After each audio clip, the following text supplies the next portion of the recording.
Hi, folks. Mr. Ruley here for another edition of Story Time. We are getting close to the end of Dragon Masters. I'm going to do one video today for chapters 12 and 13, and then we'll do one more next week and we'll wrap this whole story up. So let's go ahead and dive right back into Dragon Masters Rise of the Earth Dragon. All right, checking out my notes here for chapter 12.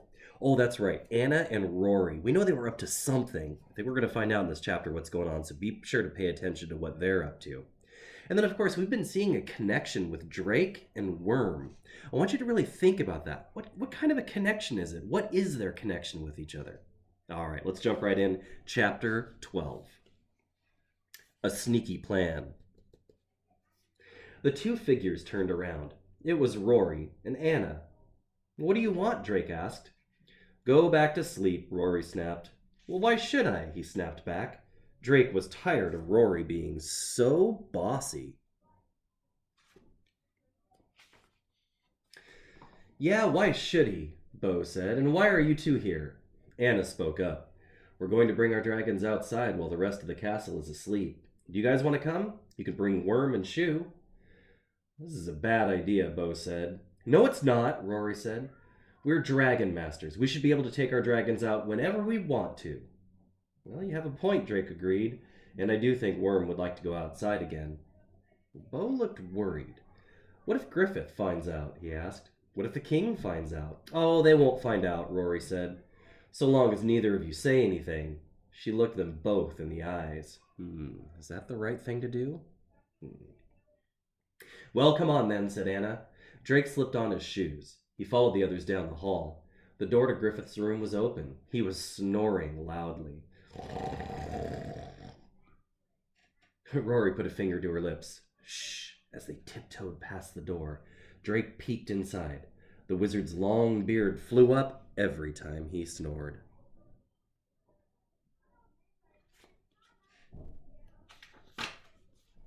The Dragon Masters walked down the stairs. The guard in front of the training room door was asleep, too. That's Simon, Rory whispered. He always falls asleep. They tiptoed past Simon and into the training room. The torches were not lit, so the room was black. Rory lit a candle. Then she passed candles to each of them. Well, now let's get the dragons, she said, still whispering. They reached Vulcan's cave first. Rory opened the gate. Wake up, Vulcan, she said. We're going outside. Grumbling, Vulcan got to his feet. Anna and Bo woke up their dragons. Drake went into Worm's cave. Worm, do you want to go outside? Drake asked.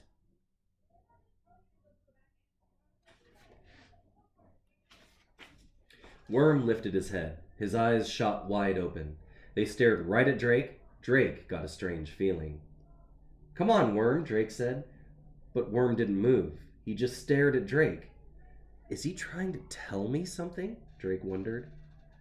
Rory, Anna, and Bo walked up to Worm's cave with their dragons. Is Worm coming? Rory asked. Suddenly, Drake froze. He heard words inside his head. Do not go into the tunnel. Oh, check that out. So we're talking about that connection there. So Worm was staring at Drake, and then all of a sudden Drake heard in his mind, do not go into the tunnel. Do you think that was Worm trying to communicate? All right, let's check out chapter 13. So let's recall, he had a feeling, right?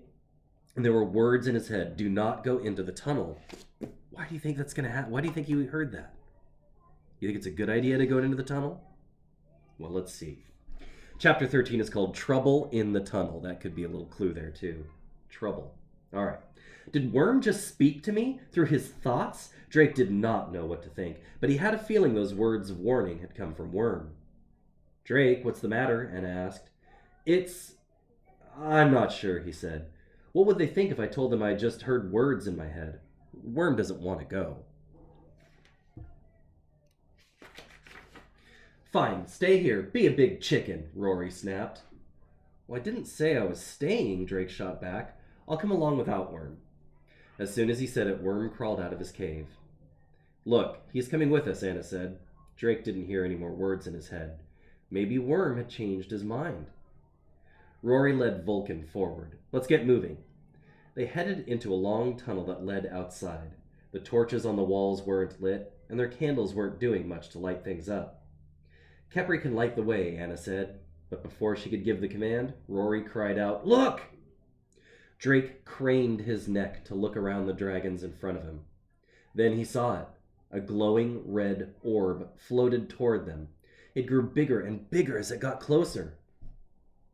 "That looks like wizard's magic," Anna cried. "But it is not Griffith's magic," said Bo. "It feels scary."